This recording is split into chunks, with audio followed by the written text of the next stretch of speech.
para el estudio de estas, primero es, bueno, ¿qué es una descomposición multifractal?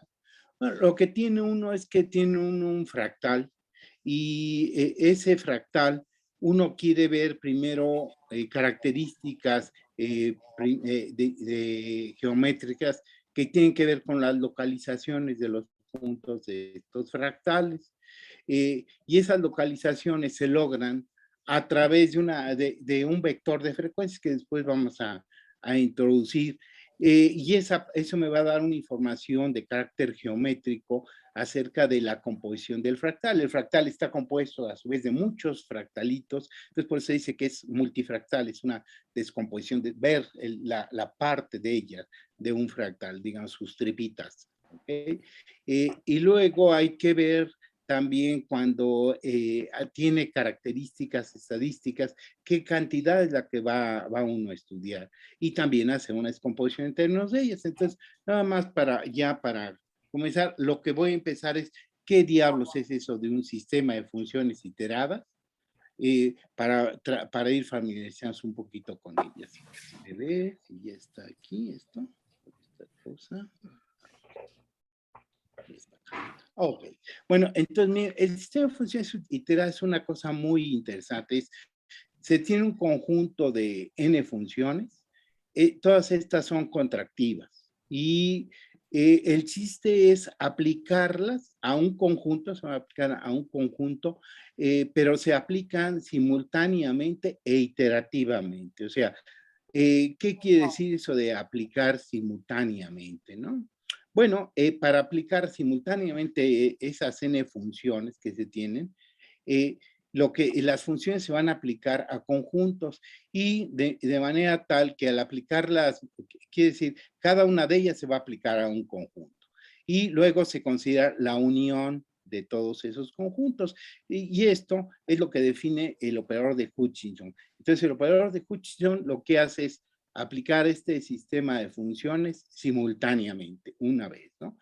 Entonces, cuando yo aplico este sistema, tengo un objeto A, un conjunto A, le aplico esto y quiere decir, aplíquele a ese conjunto A tanto la primera transformación, la segunda, la enésima, y considere el nuevo conjunto formado por la unión de todos ellos. Esto me va a dar entonces un nuevo conjunto. Entonces, hasta ahí es la aplicación simultánea. Y luego, ¿qué quiere decir iterativa? Bueno, pues que al conjunto nuevo que obtuve, le vuelvo a hacer la misma operación, o sea, a este mismo le aplico todas las funciones, veo la unión y hago el A2. Este tipo de iteración que se va viendo tiene una cosa muy bonita que es, a ver, déjenme ver, okay. Una cosa muy bonita que consiste en que cuando yo lo hago muchísimas veces, encuentro un fractal. El resultado de esto es que el objeto al que tiende esto es esta secuencia de figuras que tenemos a 1, a 2, a n. Esa secuencia tiende a un conjunto fractal. Y lo que es muy curioso es que es único. Si yo les doy un sistema de funciones iteradas, solamente tiene un conjunto fractal asociado. ¿Ok? Entonces uno dice, bueno, pero eso como que suena rarísimo. Pero vamos a ver a qué quiere decir esto. Veamos. Supongan ustedes, la figura que voy a aplicar es esta. El A, mi conjunto inicial es este. ¿De acuerdo? Y a ese conjunto le voy a aplicar las transformaciones, que deben ser primero contractivas y ajenas. Bueno, ahorita vamos a eso. Eso de que es contractiva quiere decir que cada una de ellas, cuando le aplique, ¿verdad?, va a reducírmelo. O sea, aquí estas son las transformaciones que se tienen y que quiere decir, tome usted el cuadrado, hágalo chiquito, redúzcalo a un medio de las longitudes y ya después que hizo chiquito, la primera transformación, hágalo chiquito y póngalo aquí. La segunda transformación es hágalo chiquito, ¿verdad? Y póngalo arriba. La siguiente transformación es hágalo chiquito y póngala aquí. Ahora, ya que hizo las tres, ahora considera el conjunto nuevo que obtuvo es la unión de todos ellos. que es ese que está ahí después de la flechita. Bueno, eso es el resultado de la primera aplicación del operador de Hutchinson. Y bueno, ok. Y uno dice, bueno, ¿y qué sucede si le vuelvo a hacer el mismo juego ahora a este nuevo conjunto que obtuve? Bueno, pues si vuelvo a hacer el mismo juego, entonces voy a obtener otro, que es este que está acá. ¿Ya? O sea, tomo toda mi figura, la reduzco y la voy poniendo en las diferentes partes. Aquí tengo entonces llego a esta que está aquí. Bueno, ¿y qué pasa si vuelvo a aplicarle? Si vuelvo a aplicarle, obtengo esto. Y al ir aplicando, si ustedes observan, llega uno a esta cosa que está aquí, que este es un conjunto fractal. ¿Ya? Este es el triángulo de Sierpinski. Y entonces aquí lo que uno se da cuenta es que estas transformaciones, por el hecho de ser contractivas, van jalando con el operador de Hutchinson, van jalando las cosas a este conjunto que es el triángulo de Sierpinski. Una cosa muy curiosa es que yo puedo partir del conjunto arbitrario, de un conjunto arbitrario, no necesariamente puedo partir de un cuadradito. Puedo partir de un conjunto de letras y hacer lo mismo y obtengo siempre el triángulo de Sierpinski. Entonces, esto hace que esto me va a permitir a mí construir de forma realmente simple, ¿verdad? Fractales. O sea, es uno de los métodos que utiliza uno para hacer los fractales. Lo único que necesito es que las transformaciones sean contractivas y si se puede, que sean ajenas. O sea, que si yo aplico la W1 a A y la W2 a la intersección de ellas sea vacía. O si no, al menos que la medida de ellas sea cero. Bueno, pues hasta ahí pues no hay ningún problema. Se ve una cosa muy bonita y juega uno magnífico con este sistema de funciones iteradas proponiendo diferentes Ws y obteniendo diferentes fractales. No hay mucho problema. Ahora viene el problema, bueno, muy bien, ¿y qué pasaría si ahora yo le aplico a mi operador de Hutchinson? Lo aplico, pero ya no a cualquier conjunto, sino, ¿qué tal si yo lo aplico al fractal que se obtuvo? O sea, vamos a aplicarlo al triángulo de Sierpinski, estas mismas tres transformaciones. Y bueno, ¿qué se obtendría? Bueno, tomen entonces ahora nuestro objeto primario, nuestro objeto A, va a ser el triángulo de Sierpinski. Cuando aplico la primera transformación W1 a este triángulo, obtengo una parte de él. Aquí déjenme ver que me da ya miedo con este cursor, siempre la riego. Entonces, bueno, cuando aplico la primera, obtengo esta parte. Cuando aplico la segunda, obtengo esta que está aquí y luego la tercera esta. Eso hace que cada vez que yo le aplique una de las funciones, voy a obtener una región del fractal. Veamos entonces, a ver cómo está esto. Vamos. Aquí no estoy poniendo ya el detalle de todos los puntos que componen a mi triángulo de Sierpinski. Estoy viendo todo global. Aplico la primera vez que aplico el operador de Hutchinson, se obtiene este que está aquí. O sea, este es con la primera transformación, la segunda y la tercera. Y la unión de todos, pues es obviamente el fractal. Okay, bueno, muy bien. Pero ya obtuve regiones. Y si lo vuelvo a aplicar, pues ¿qué pasa? Paso a esta forma. Obtengo otras regiones más finas, en la siguiente más finas.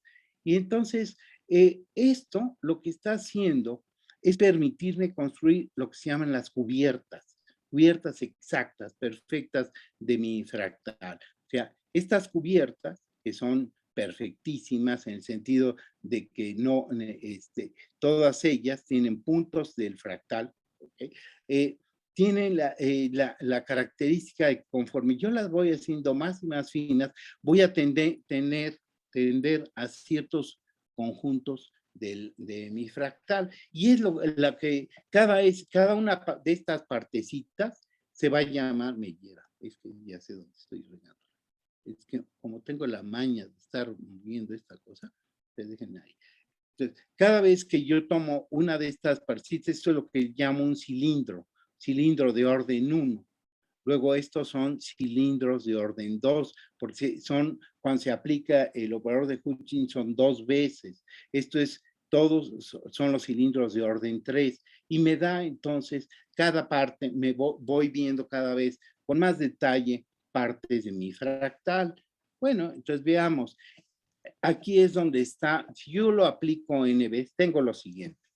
Primero, el fractal que tengo es un punto fijo del operador de Hutchinson. Quiere decir, si yo aplico el operador de Hutchinson a F, vuelvo a tener F. Eso quiere decir el punto fijo. Pero, ¿qué quiere decir las aplicaciones de ellos?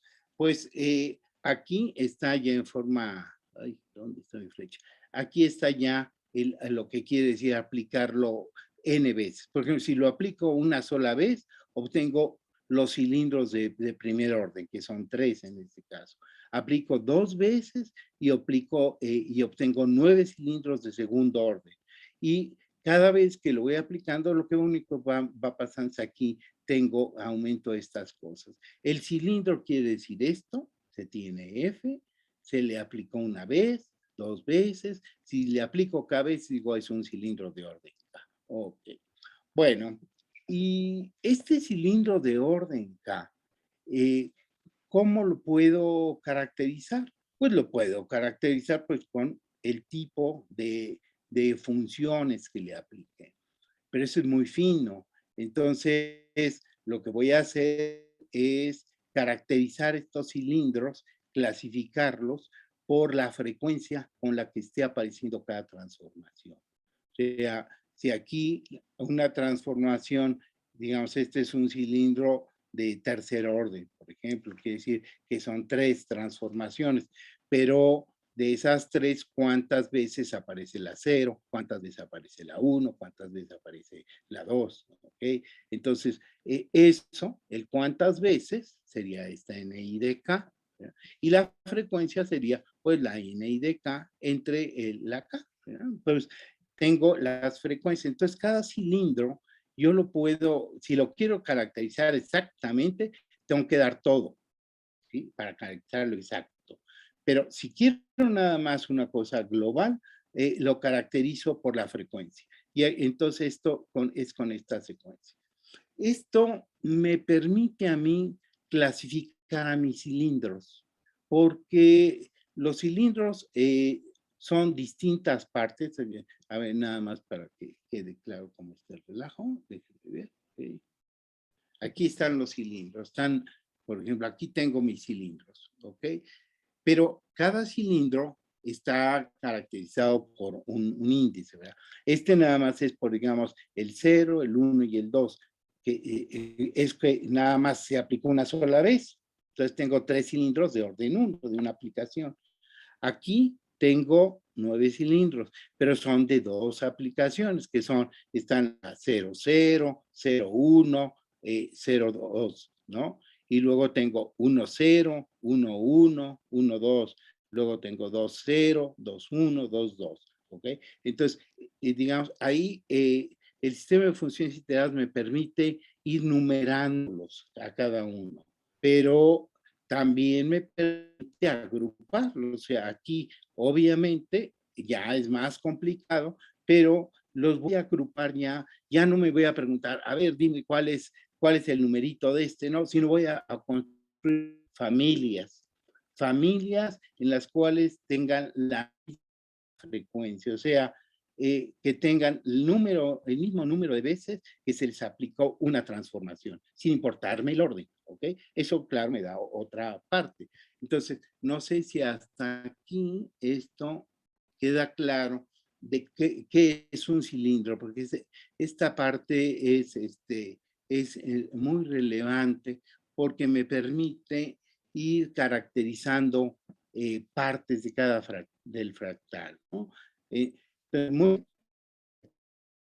tengo ya. Primero, cuando apliqué el operador de Hutchinson a todo el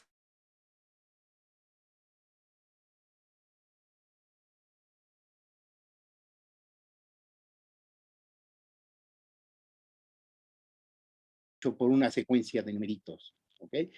Y luego, ya que lo caractericé, voy a clasificar mis cilindros, ¿verdad? Por frecuencias. Y entonces voy a clasificarlos por familias. Bueno, muy bien. Entonces, y aquí es lo que está hecho. Aquí está la familia, ¿verdad? Las familias se caracterizan por este vector de frecuencias. Bien, ahora cada uno de ellos, cada cilindro, pues tiene un diámetro. El diámetro de los cilindros de orden K viene dado por esto. En el primer cilindro, pues son el diámetro es R0. Este R0 que aparece aquí es el diámetro de un conjunto. Ya, cuando yo empecé con el grandote, su diámetro le pongo 1. Doctor, ¿podemos atender una duda? Claro, claro que sí. Sí, Miguel. Sí, yo tengo una pregunta sencilla. ¿El operador de Hutchinson se tiene que aplicar por completo al fractal o se puede aplicar parcialmente? No, lo aplicas completo. Ok. Y eso es muy, muy importante, porque el operador aplica todas. Déjenme ver. Aquí, cuando yo aplico el operador, quiere decir, esto quiere decir tres operadores, ¿no? ¿Okay? Digamos, aquí tienes, esta es la figura. Le tienes que aplicar los tres operadores. ¿Ok? Cuando aplicas los tres, tienes estas tres partes. ¿Ok? Bien. Pero cada vez que aplicas Hutchinson es al todo. Ay, maldita. Al todo le aplicas todo. Todo. Entonces, digamos así, tienes y si lo hago chiquito y lo pongo aquí, pin, pin, pin. Eso fue una vez. Ahora, vuélvelo a aplicar. Tengo ¿qué hago? Lo hago chiquito y pongo aquí. Lo hago chiquito y pongo aquí. Lo hago chiquito y pongo aquí. No sé si hasta ahí vamos bien. ¿Sí? Sí, sí. O sea, Sí, sí gracias. se tiene que aplicar a todo. A todo. Okay. Lo tienes que aplicar a todo y hacerle la misma operación. Sí, eso es bien importante porque si no tiene uno la idea de que te vas metiendo en un solo lado, ¿no? Ajá. Y no lo vas aplicando a todo, se aplica y vas haciéndolo. Se aplica a todo y luego se ve la unión de todos. Perfecto. ¿Sí? Ok. ¿Y quedó claro? Sí, muchas gracias. ¿Hay algún otro comentario, por favor? Sí, hay comentarios. Porque esta parte de los cilindros es la que es básica en todo el juego. Porque me permite ir viendo mi fractal, digamos, cada vez con más detalle. Esto de tomar las cubiertas es ver a un objeto fractal cada vez con una lente más fina, pero a todo. Eso es lo que es bien, bien bonito de esta historieta. Bueno, entonces déjenme ver. Entonces, de José hecho, Luis, sí, ¿cómo no? a Dime. ver, otra pregunta. ¿Cómo no? ¿Le llamas cubierta porque estás tomando todo el triángulo completo? Porque estoy tomando. Porque en el otro tomabas como una L, una cosita pequeña dentro del cuadrado. ¿Y por qué se llama la cubierta? Como si estuvieras tomando un conjunto más, el mayor, algo así suena la cubierta, ¿no? Es exacto. O sea, la cubierta es por lo siguiente. Suponte que ya tienes este fractal. Bueno, en este que se me mejor. ¿Ok? Y dices, voy a aplicarle Hutchinson. ¿Qué quiere decir aplicar Hutchinson? O sea, aplica uno, tienes todo el conjunto, y dices, lo hago chiquito y lo pongo en la parte déjenme ver si no está esta bonita cosa.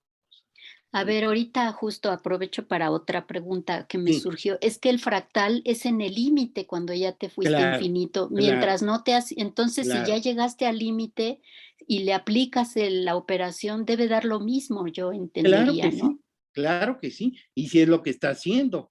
Porque aplicar Hutchinson a todo me debe dar el mismo, ¿no? Estamos de acuerdo. Pero, ¿qué quiere decir aplicar Hutchinson? Aplicar Hutchinson es aplicar 3 transformaciones y luego unirlas. ¿Ok? Entonces, aquí voy a obtenerlo. Tienes aquí aplico Hutchinson. ¿Qué quiere decir? Aplicar 3 transformaciones. La primera, la segunda y la tercera. Los uno y tengo el mismo, ¿no? Exacto. Entonces, eso quiere decir que es invariante. Ahora, pero, ¿qué fue lo de la cubierta? Que en cada una cuando yo apliqué la W1, obtuve una parte del fractal. Cuando apliqué la W2, obtuve otra parte del fractal. Y cuando apliqué la W3, obtuve otra parte del fractal. ¿Ok? O sea, que Sí. lo que me permitió es ahora ver las tripas por separado de cada uno, ¿no? No sé si ya Sí, queda sí, claro. eso queda claro, porque son Ahora, 3 transformaciones que exacto, juntas hacen el triangulito. exacto. Ahora, si tú vuelves a aplicar Hutchinson, vas a obtener regiones más finas de tu fractal, ¿no? Esas 9 que se ven ahí. No sé si estamos hasta ahí bien. Sí, sí. ¿Sí? Es que como se aplica al conjunto que todavía no es fractal, porque es un poco lo que me cisca, porque cuando ya el fractal es cuando ya te fuiste al límite, ¿no? Sí, sí, sí. Pero se lo aplicas todavía sin ir al límite, sino en la novena iteración, digamos. Sí, pero de todos modos, si ya se le estoy aplicando al conjunto límite. O sea, la cuestión Ajá, es que lo voy a aplicar ya al conjunto límite. F es el conjunto límite. sí.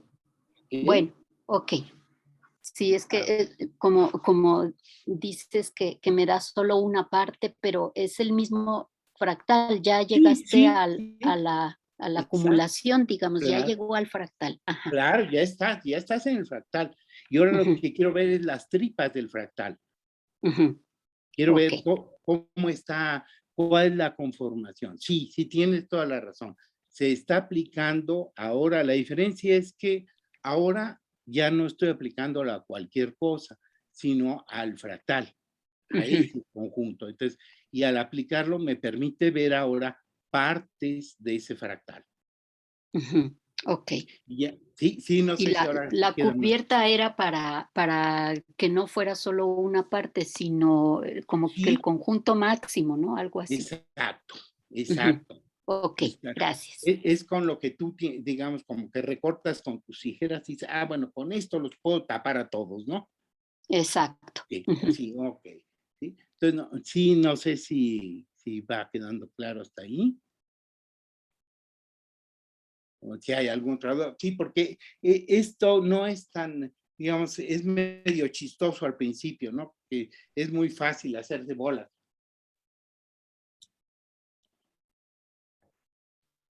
No, sí está ¿Sí? claro. No, gracias a ti. Bueno, veamos. Entonces, ya tenemos entonces. ¿Qué quiere decir?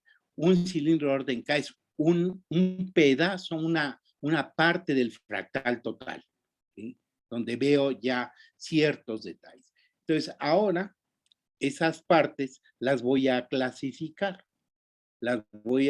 Una parte, para darme la parte del fractal exacta, tengo que decir cuáles fueron precisamente las funciones que se aplicaron. Las WZ aplicadas, déjenme ver dónde está mi flecha, porque esa me cuesta mucho trabajo. Sí, tengo que decir qué numeritos fueron estos, ¿no? Y eso me determina una región del fractal. Ahora, quiero clasificar las reuniones de mi fractal, las regiones. Las voy a clasificar por los vectores de frecuencia, ¿no? Por la frecuencia con la que yo apliqué la transformación 0, la 1, la 2. Acuérdense que W está conformado por N transformaciones. Entonces, ¿cuántas apliqué la primera, la segunda, etcétera? Los voy a clasificar por frecuencia. Eso me va a dar una familia de cilindros, ¿verdad? Una familia de regiones. ¿Ok? Bueno, entonces, con eso, aquí tengo mi familia de regiones. Ay, ¿dónde flecha? ¿Dónde te metes? Aquí está. ¿Ok? Aquí está mi familia. ¿Ok? Esta MF de K, que sí es un nuevo conjunto, que está formada por cilindros de orden K, ¿verdad? Y que tienen todos el mismo vector de frecuencia. Entonces, bueno, muy bien. Y estos cilindros, además de que tienen esta frecuencia, también están caracterizados por un factor de reducción. Esta R que se encuentra aquí abajo es el factor de reducción. Ustedes me pueden decir, bueno, pero ¿a qué hora se apareció? Ah, bueno, es que ese aparece porque las transformaciones son contractivas. Al ser contractivas, quiere decir que cada una de ellas va a achicar el conjunto en una determinada fracción, ¿verdad? Son contractivas, quiere decir, tiene el conjunto completo y lo que va a hacer es, lo va a copiar, pero lo va a copiar más chiquito. ¿Qué quiere decir más chiquito? Encierro mi conjunto en una bola, en una esfera, y cuando lo copio y lo hago chiquito, pasa una esfera más chiquita que tiene un radio menor, ¿verdad? Porque son contractivos. Entonces, cada transformación en su definición tiene precisamente esos factores. Aquí los factores son un medio en las tres transformaciones, porque en las tres hice una reducción a un medio, pero puedo tomar de diferentes razones. Una de un medio, otra un cuarto, otro un tercio, etcétera, ¿no? Ahí, simple sencillamente, son la forma en que se va a reducir el todo. O sea, entonces, hasta ahí queda claro, entonces, ¿qué son las R's? Esas R's no las habíamos presentado al público, ¿verdad? Ahorita ya las presentamos. ¿Y por qué las presentamos?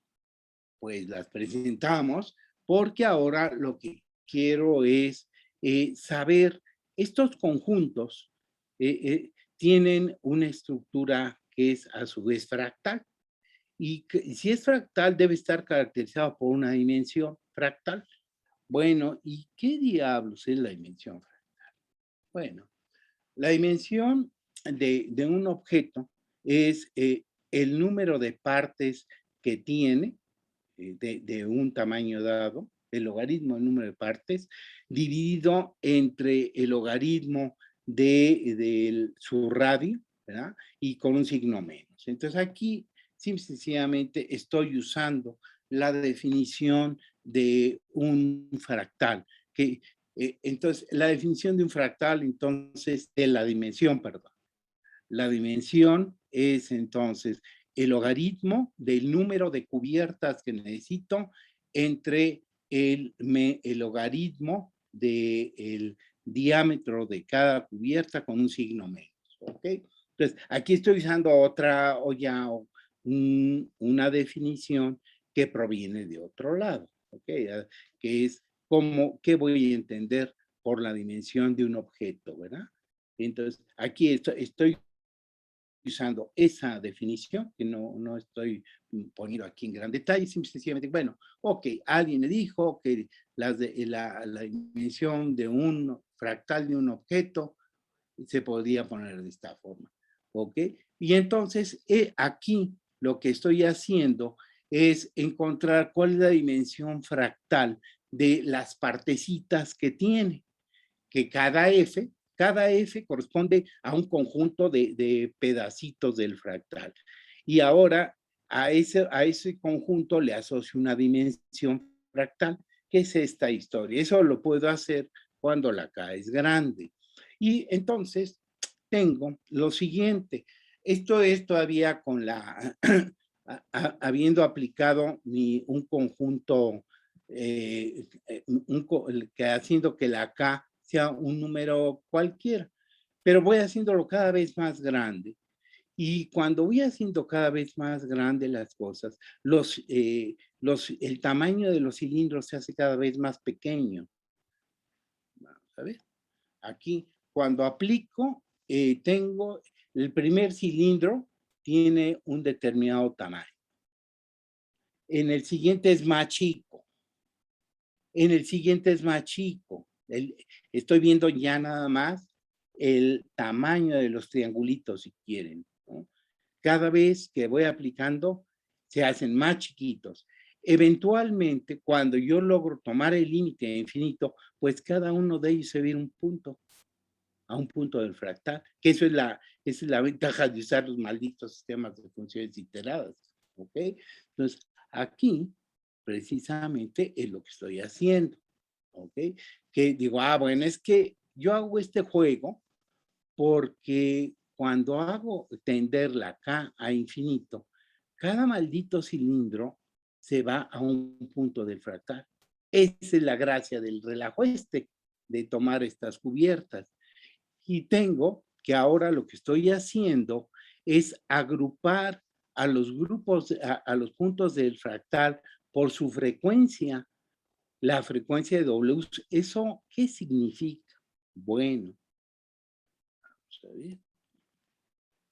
Aquí lo que significa es esto, que si yo hago los cilindros cada vez más, hago la K más grande, voy a tener que aplicar cada vez un número más grandote de transformaciones.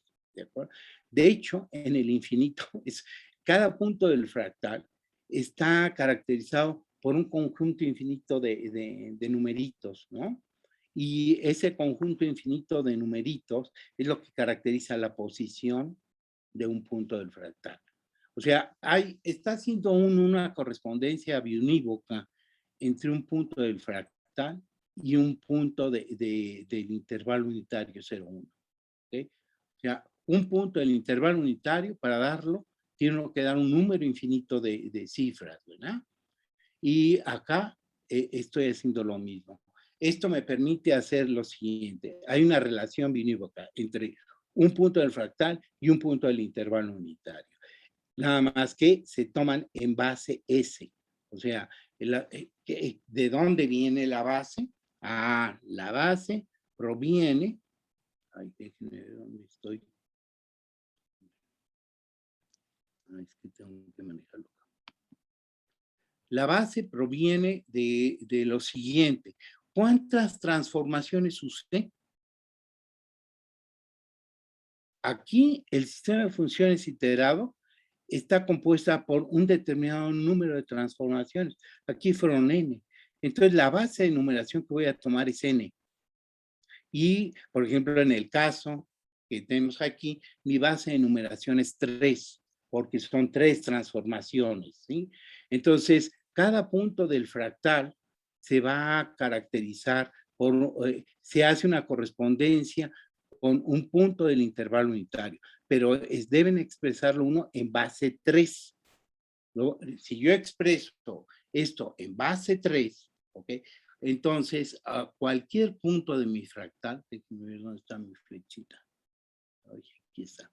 Cualquier punto del fractal que está aquí, hay una correspondencia biunívoca de punto del fractal con un punto del intervalo unitario en base 3, ¿ok? Y eso es lo que es interesante, porque ya ahora me pasé a teoría de números, si se fijan. Entonces, es bien bonito esto y muy tramposo, ¿no? Porque pasa de una cosa a que yo no sabía cómo localizar puntos de un fractal y ya me doy cuenta que sí puedo hacerlo haciendo lo siguiente.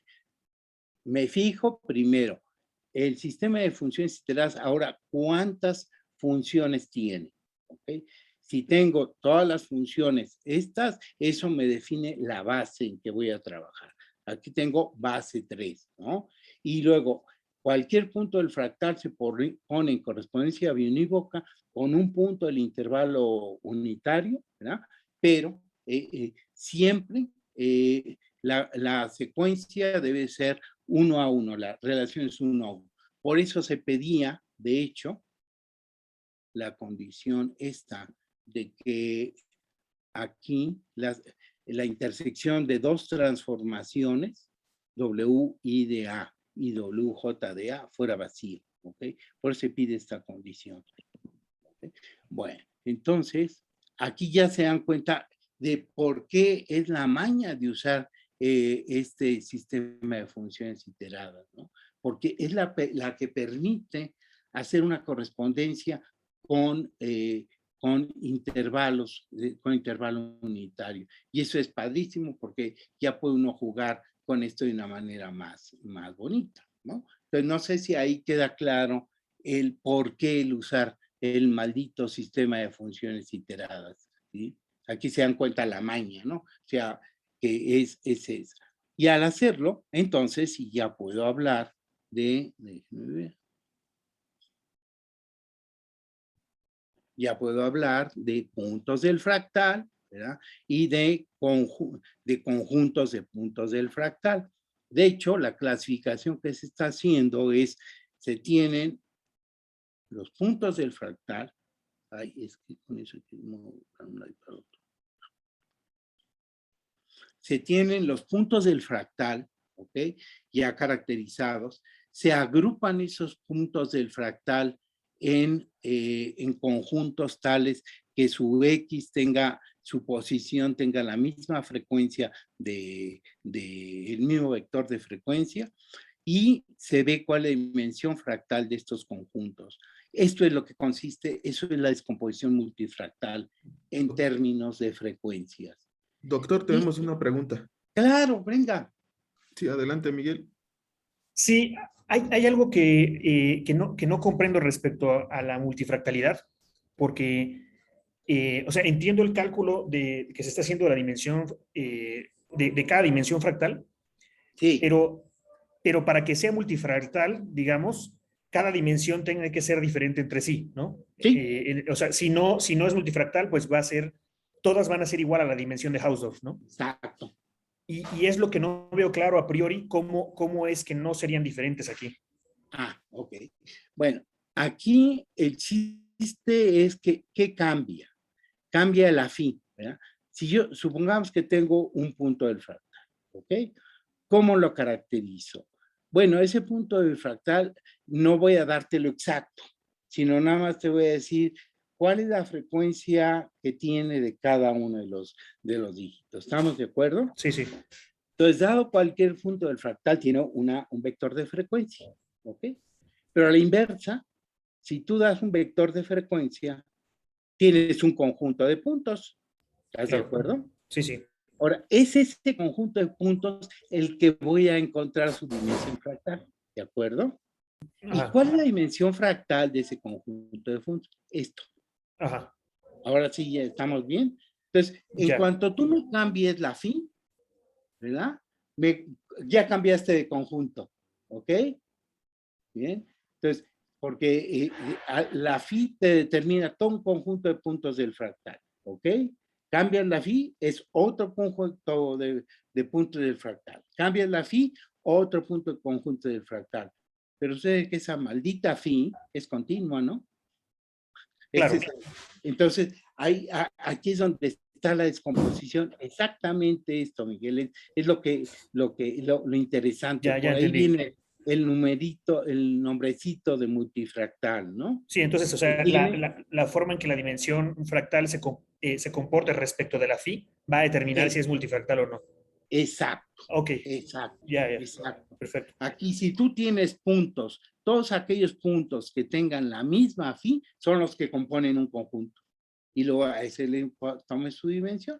Y dices, bueno, ¿y cómo se vería eso? Porque está muy raro, ¿no? O sea, uno como que se pierde aquí, bueno, son o no son, no que son del fractal y luego sucede que ahora son de otro fractal. Bueno, entonces, vamos a ver qué onda, porque sí es un cotorreo esto, ¿eh?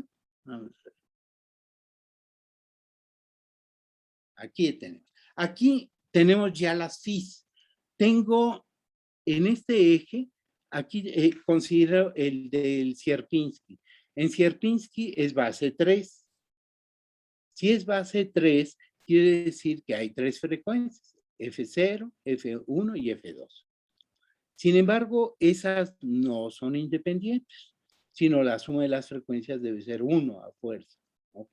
Eso quiere decir que solo tengo 2 frecuencias independientes, Φ0 y Φ1. ¿Ok? Entonces, voy a graficar esa expresión que tenía antes, esta dimensión de m de phi igual a phi log phi entre phi log r. ¿Okay? La voy a graficar. Voy a ir corriendo. Acuérdense que es un vector, entonces hay que hacer las operaciones ahí y cada vez que tengo una phi, voy a tener una dimensión. ¿Estamos bien? Para cada phi, una dimensión. Bueno, entonces vamos a ver. Tengo una phi. Entonces aquí tengo esta mi phi, el conjunto de esto me da 2 phi, ya tengo una phi completa. Veo acá la altura, esa es su dimensión, ¿de acuerdo? Ahora tomo otra phi por acá, ¿verdad? Otras 2, veo su altura, ahí está su dimensión. Entonces ahí está el conjunto de dimensiones, que es lo que tú me mencionas, bueno, ¿cómo sé, no? Bueno, aquí ya me estoy dando cuenta, pues que es una cosa media, ya no, es a cada punto, a cada phi, le toca una dimensión fractal, ¿sí? Cambias la phi, ya cambiaste la dimensión fractal. Entonces, bueno, dice, pero ¿cómo se vería, no? ¿Qué diablos está haciendo tu cuate, no? Bueno, como para verlo es más divertido, bueno, es más fácil para mí, verlo como un zarape de saltillo. ¿Sí? Y uno, bueno, ¿qué es el zarape de saltillo? Aquí lo que estoy haciendo en estas otras partes es tomar lo siguiente. Tomo primero un cilindro, ¿ok? De los que tenía antes, ¿no? Un cilindro y luego me pregunto, bueno, dentro de ese cilindro que tomé, si es un cilindro bajo, pues va a haber un montón de fractales de a de veras, ¿no? Dentro. ¿Y cuáles son esos? Aquí está la clasificación por color, ¿verdad? De los fractales que me encuentro. Déjenme ver dónde está mi flechita. Aquí está. Por cada colorcito indica uno de los de la phi. Todos ellos, digamos, 2 moraditos tienen la misma phi, ¿de acuerdo? ¿Ok? Entonces, tengo esto, pero luego sucede que si yo tomo un hilito de estos y lo amplifico, me encuentro con que está formado por más colorcitos y por más colorcitos. Eso lo que pasa es que estoy dando la frecuencia cada vez más fina, ¿de acuerdo? O sea, yo empiezo, por ejemplo, a ver, que phi sea .372. Y entonces obtengo una separación, ¿ok? Entonces aquí obtengo estas. Pero luego, no, pero es que quiero 32, 7 con 5 cifras más, ¿no? ¿Cuáles son? Y aquí está. Entonces, esta es la característica de autosimilaridad, ¿ok? Entonces, si se fijan, esto me permite entonces visualizar lo que siempre dice, ¿no? Es que es un conjunto que cuando tú lo ves en detalle, te encuentras el mismo conjunto o cosas muy parecidas. Y aquí es lo que se está viendo en colorcitos, ¿no? Que si yo veo, aquí de hecho estoy trabajando en el intervalo unitario, ¿eh? Lo que estoy haciendo aquí. Ya estoy pasando de mis puntos del fractal a los puntos del intervalo y estoy clasificándolos aquí en el intervalo. Cuando hago esa clasificación y los separo por frecuencias, es lo que obtengo, ¿verdad? Yo digo, no, pero quiero la frecuencia más exacta. Pues ahora me doy cuenta de que maldita sea, cada maldito hilito se abre y es otra vez. ¿Y qué pasa si abro otro hilito? Otra vez se hace lo mismo. Porque lo que estoy haciendo a final de cuentas es dando cada vez con más precisión el número del fractal, ¿sí? No sé si queda claro esto. Un maldito fractal, uno lo ve y lo amplifica y lo amplifica y lo amplifica y sigue teniendo estructura. Eso es lo que está haciendo, ¿no? Entonces, no sé si con esto queda claro el por qué es la ventaja de usar este sistema de funciones iteradas, ¿sí? Porque me permite ya cuantificar lo que siempre le platican a uno, ¿no? No, es que fíjate, es que los fractales son las cosas que tú les das un microscopio y vas a ver estructura. Y le sigues viendo y ves más estructura y más estructura, ¿no?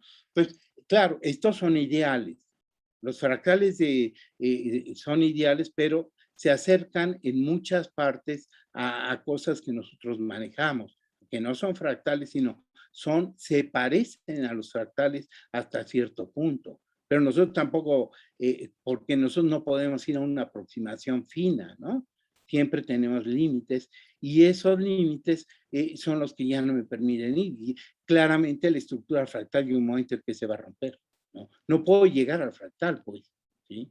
O sea, físicamente no puedo llegar. Me puedo aproximar hasta cierto punto, pero no va a cambiar esa estructura completamente, ¿sí? Entonces, no sé si aquí quede claro que muchas de las cosas que a nosotros nos interesan en física depende de la escala.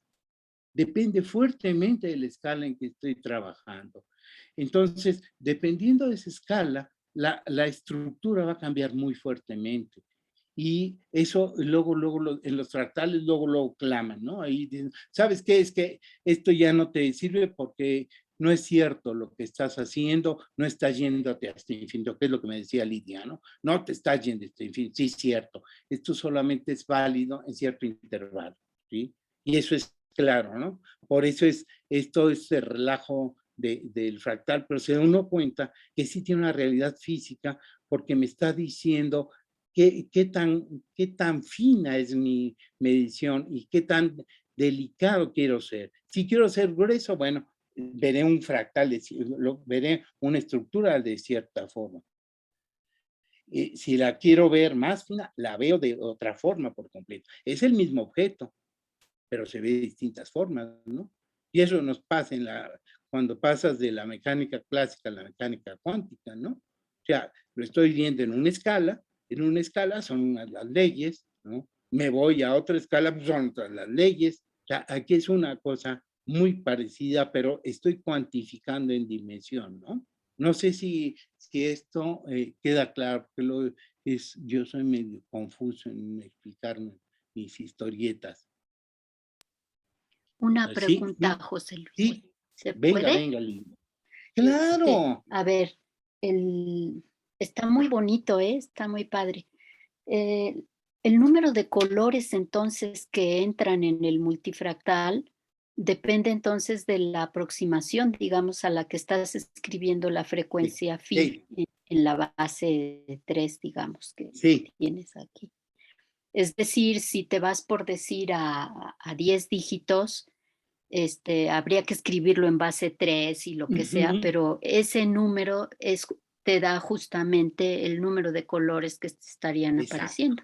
exacto. Ok, ajá, Sí, gracias. Ok, sí, exactamente. Sí. Y tú ahora dices, no, ahora quiero más aproximada, pues te aumentan los colores a lo bestia, ¿no? Y ves más, claro. porque este que Ujú. estás viendo aquí es solo, de arriba es una hilerita, ¿no? Que tú la amplifiques y, ay, maldita sea, ¿qué es esto, no? Sí, pero Sí, sí tienes sí, toda sí, la sí, razón. Sí. sí, sí, sí. Bueno, ahora viene la parte cuchicuchi.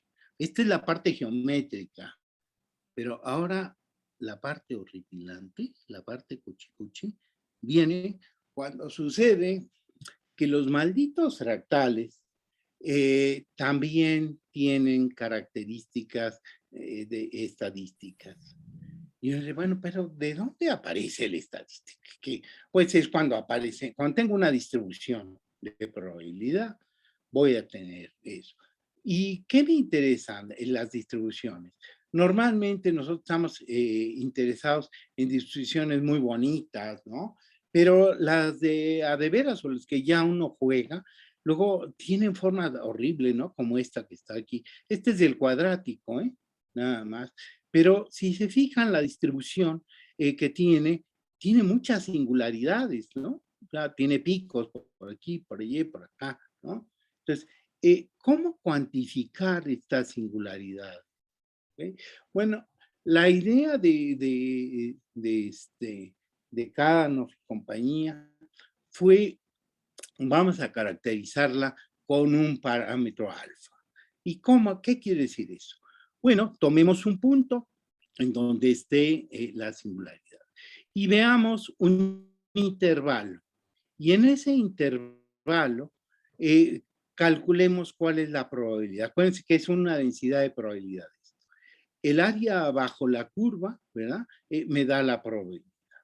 Entonces, esta probabilidad que me da depende fuertemente de cuál fue el largo de intervalo que tomé. ¿ok? Y entonces se dice, bueno, ay, aquí como siempre, yo la riego. Entonces, cuando hago esta medida, pues me doy cuenta de que qué tan picuda sea, una medida que tan picuda es conforme yo vaya haciendo más chiquita mi intervalo de donde voy midiendo el área bajo la curva, entonces me voy a dar cuenta que cambia también la probabilidad, ¿ok? Y esto, la propuesta fue esta. ¿Por qué no proponer que esta cantidad, que sea que una alfa de X, sea el límite de la medida de una bola que esté entre X y X más X, entre el logaritmo del intervalo? Yo decía, ay, qué cosa tan rara, ¿no? ¿De dónde se les ocurre una cosa tan espantosa? Bueno, pues lo que están proponiendo es que tenga estructura fractal, que se satisfaga una ley de potencias, es lo que están proponiendo. Que para caracterizar una singularidad, esa singularidad se haga midiendo la intensidad que tenga. Y esa intensidad se mide por este coeficiente. Esto es la probabilidad, que quiere decir el área bajo la curva en un intervalo. Estoy en área bajo curva, tomo el punto X, tomo un intervalo alrededor de X, eso es esta bola, ¿sí? Quiere decir intervalo de puntos que están centrados en X con un radio delta X, ¿ok? Y ahora veo ahí en ese intervalo cuál es la probabilidad. Ok. Y claro, esto va a depender de cómo sea el grueso. Conforme yo lo vaya tomando cada vez más chico, si es singular, pues esto me va a dar cosas bien diferentes. Y lo que estoy suponiendo es que tiene una ley de potencias. Pero si hay ley de potencias, hay un exponente que va a jugar el punto de una dimensión fractal. Y yo le decía, pero ¿será posible estas cosas existen? Porque esa se ve rara, pero lo que es peor, bueno, todavía no es un fractal, ¿no? ¿Y qué pasa cuando sí vea un fractal como esto? Entonces, aquí en son medidas experimentales de fluidos, ¿verdad? En donde aquí lo que tienen es una distribución, ¿verdad? De quién sabe qué cosa en los fluidos, ¿verdad? Pero es una distribución, fíjense qué horrible, ¿no? Es una distribución realmente horrible, ¿no? Picos por arriba, por abajo, grandes, chiquitos, bueno, con un despitorre que no vean, ¿no? Sin embargo, ¿cómo cuantifico? Pues lo tengo que cuantificar cada uno con la alfa, pero maldita sea. Entonces, por cada uno con la alfa está de la patada, ¿no? Entonces, tendremos también que juntarlos en conjuntos de alfas, ¿no? De distintos valores de alfa, y luego ya que encontramos eso me va a definir un fractal acá abajo y calculo la dimensión fractal de eso. Sí, no sé si queda claro entonces cómo es la idea. Entonces, la idea es, cuando tenga uno un objeto fractal, esto, por ejemplo, también aparece en distribuciones de lluvia, cómo están, un montón de cosas raras, de señales, vienen de esa forma, ¿no? Que tienen unas singularidades de apeso. Entonces, lo que es muy bonito es cómo se les ocurrió caracterizarlo, ¿no? A mí sí me sorprendió porque pues yo no tiene ni idea de por dónde entrarle, ¿no? Ya ve uno las cosas, pues, puros picos, pues, sabrá Dios, ¿no? Entonces, aquí fue precisamente con esta historia, dice, usted agarre, tiene ahí todo este libro. Tome usted esa serie de tiempo que tiene, normalícela. Normalícela de manera que todo el área bajo eso sea 1. ¿Okay? Ya tiene una distribución. Ya la tiene, perfecto. Ahora, ¿qué le parece si va uno dividiendo en pedacitos, ¿verdad? Y va uno viendo en cada pedacito cuál es el área, ¿ok? Entonces, eso quiere decir, va usted calculando μ's para para diferentes deltas X, ¿no? Primero, esta delta X la hace grande, luego la hace más chiquita, más chiquita, más chiquita, y encuentra usted esta ley. Pero, ¿qué quiere decir encontrar esta ley? No la va a encontrar para cada uno. Quiere encontrar los conjuntos que tengan el mismo valor de alfa. Eso quiere decir, de alguna forma, que estarán estos conjuntos, ¿verdad? Que están aquí, por ejemplo, si tienen la misma, que tiene uno, dice, es que tienen la misma altura. Bueno, eso de alguna manera me está diciendo que la alfa es la misma. ¿De acuerdo? Sí, además el grueso de acá abajo también mantiene esta ley, ¿no? Entonces, si se dan cuenta ahora cómo van a aparecer los fractales en probabilidad, ¿no? Y eso quiere decir que si yo tengo un fractal, ahora yo tengo distribuciones, puedo tener distribuciones dentro de ese fractal. Está hasta ahí más o menos, si les queda claro que lo que está uno haciendo es caracterizar estas horribles y feas señales de tiempo, ¿no? Que están, pero de aquello. Bueno, uno dice, bueno, ¿y esto qué pitos tiene que ver con el sistema de funciones iteradas, no? Porque pues como que aquí, bueno, está bien, pero ¿y ahora? Pues es una cosa muy, muy, muy inteligente aquí. Esto lo que hace uno es lo siguiente. Bueno, considere el sistema de funciones iteradas igual que antes, pero con una nueva propiedad. Cada función le voy a asignarle una probabilidad. O sea, voy a aplicar cada una de estas funciones W0, W1, W2 con diferente probabilidad. La W0 con una probabilidad P0, W1 con una probabilidad P1, etcétera. Y entonces esto me va a permitir hacer medidas estadísticas de los cilindros, ¿sí? Porque, digamos, el cilindro de orden 1 quiere decir que le aplico una de las funciones WI, si le aplico WI a F, me da uno de los cilindros de orden 1, ¿ok? Entonces, y ese tiene una medida. ¿Cuál va a ser? La medida que le voy a asignar es P1, es PI, ¿ok? Entonces, yo tenía mis cilindros, ¿se acuerdan de ese relajo, no? Vamos a ver, déjenme regresar para acá para que se vea eso. Me regreso al cilindrero, ¿ok? Ahora, cada vez que yo aplique la W, tiene asignada una probabilidad, ¿de acuerdo? Entonces, tengo aquí primero todo el fractal, ¿ok? Vamos a ver, ay, mi flecha. Y si me pierdo, me salgo de la cosa. Bueno, ya está, ya está. Entonces, aquí antes aplicaba esta y esta era la W1. Luego, cuando aplicaba W2 me daba este conjunto y la W3 este conjunto. Hasta ahí no hay problema. Pero ahora le estoy asignando probabilidades. Eso quiere decir que a este le asigno una probabilidad P1, a este una probabilidad P sub índice 2 y una P sub índice 3. ¿Sí estamos bien?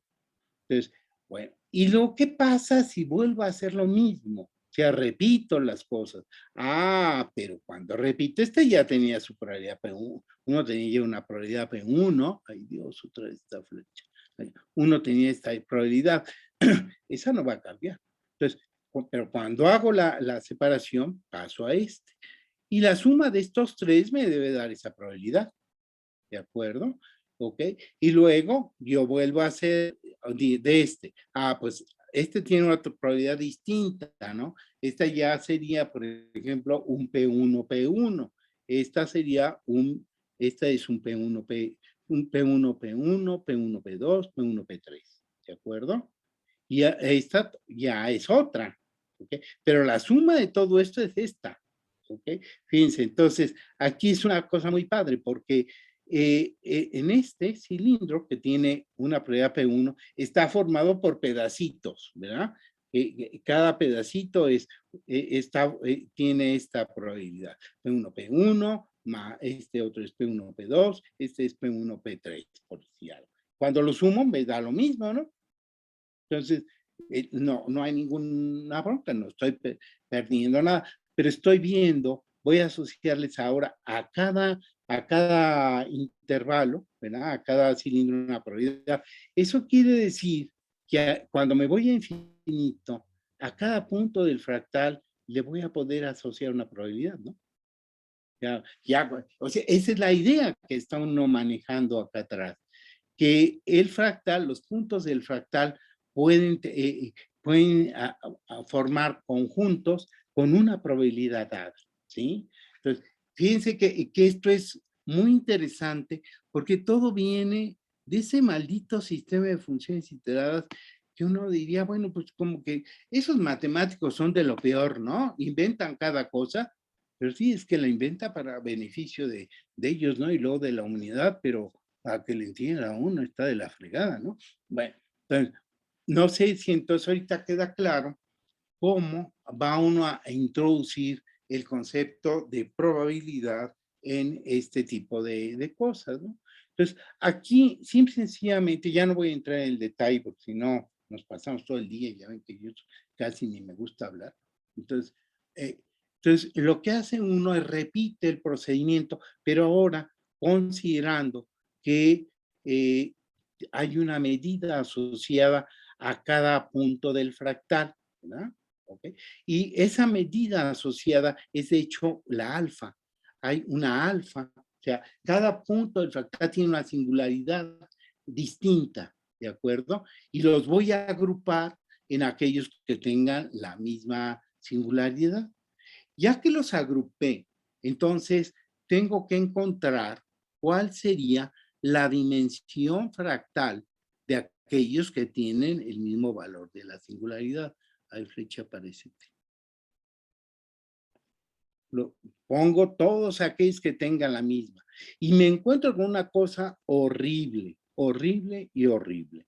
Que si hacemos esa cosa fea, aquí tenemos una cosa muy chistosa.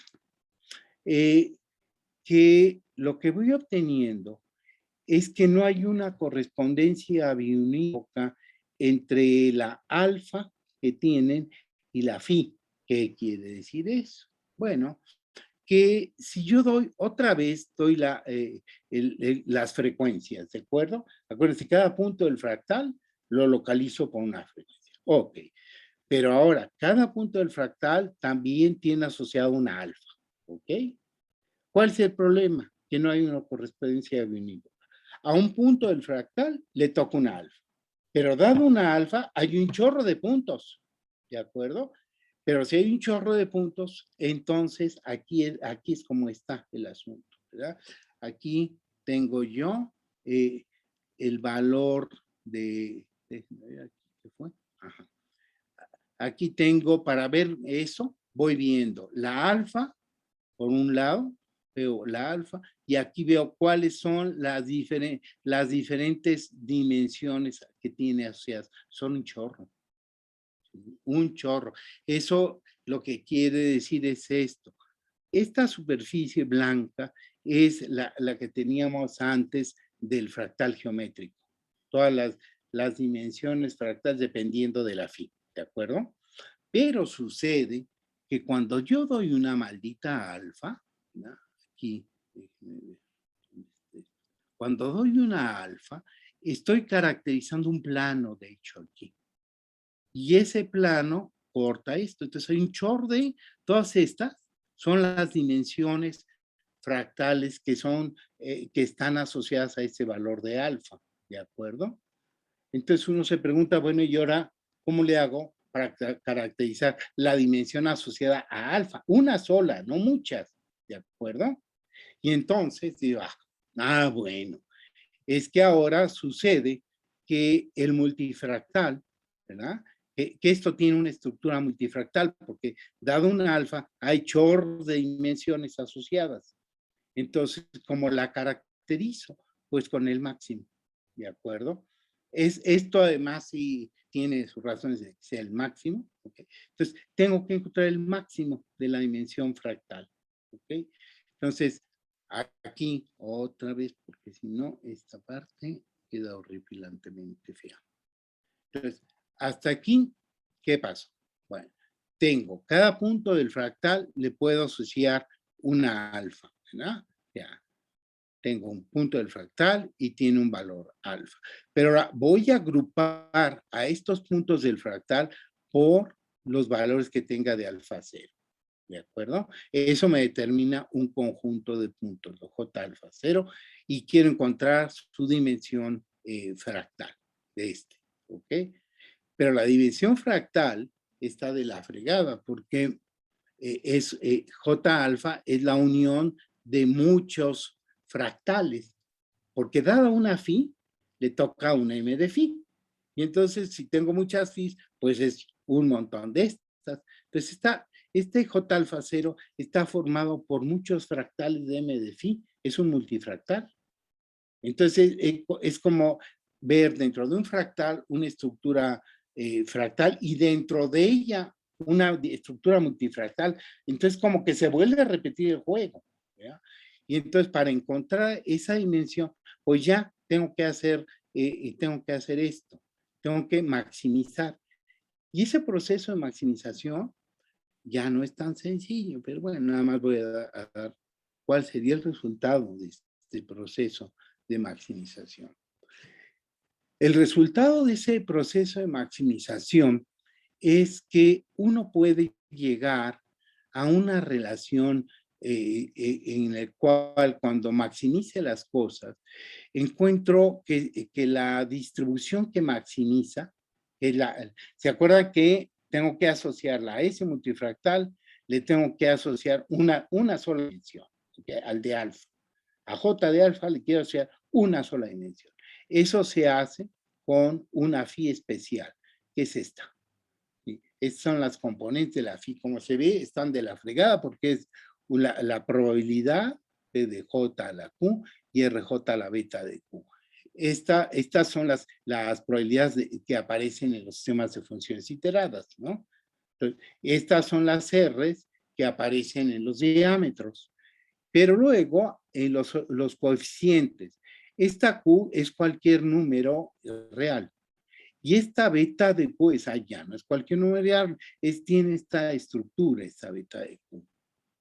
Esto es un resultado de la maximización, ¿ok? Que ahorita no entro en el detalle cómo se hace, pero es el resultado, o sea, la phi que va a caracterizar la dimensión de J alfa es esta. Y cuando caracteriza esto, uno llega a esta expresión que como esta es una frecuencia, tiene que ser suma igual a 1. Por una tiene esta suma igual a 1 y esto acá. Y entonces, uno ya encuentra que aquí, dice, bueno, ¿y ahora cómo le hago para encontrar la dimensión de la J alfa? Porque pues aquí está todo como en chino, ¿no? Porque primero, pues aquí yo ya no estoy viendo a qué hora salió la alfa, pues ni en cuenta. Bueno, entonces aquí es donde se usan unas cosas chistosísimas. A partir de esta ecuación yo puedo demostrar que esta beta tiene esta propiedad. La derivada de beta respecto de Q es igual a menos la alfa. Aquí hay una primera relación. Luego también puedo encontrar a partir de aquí que la segunda derivada es negativa. ¿Ok? Siempre negativa. Esto garantiza que esta función es una función que es invertible, esta relación. Y yo puedo entonces despejar aquí la alfa como función de Q, porque si esto es función nada más de Q, entonces la alfa yo la puedo despejar, ¿verdad? Y puedo, perdón, tengo esto igual a la alfa. Y entonces lo que voy a despejar es la Q como función de alfa. Cuando exprese yo esa Q como función de alfa, ya gané, porque esta cosa la puedo expresar ya como función de alfa. ¿Sí? Bueno, todavía el chiste está a medida de peso. Cuando hago eso, se tiene que encontrar esto. Primero, el hecho de esta propiedad garantiza que la beta de Q está relacionada con la dimensión fractal de J alfa por la transformada de Legendre. Que esto no es tan sencillo, se tiene que hacer todo un relajo espantoso, ¿no? Y aquí, por ejemplo, esto que está aquí es la solución de la ecuación primera. esta es la ecuación primera. Tengo que resolver esta ecuación. ¿Okay? No es fácil porque se tiene que hacer numéricamente, exceptuando cuando Eduardo nos enseñó una maña. Eduardo Piña nos enseñó cómo resolver esta ecuación y sacar información analítica de esta función.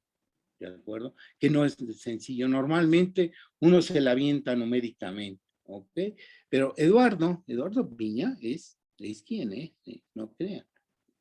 Pues nos enseñó cómo hacer esto analíticamente, o al menos las propiedades analíticas de esto.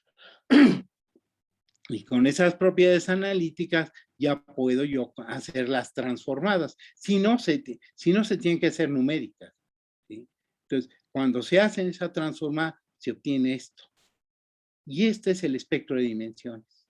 Ese es el espectro de dimensiones. Aquí ustedes me dicen la alfa y aquí puedo decirles cuál es la dimensión de ese conjunto. Otro valor del alfa, la dimensión de ese conjunto.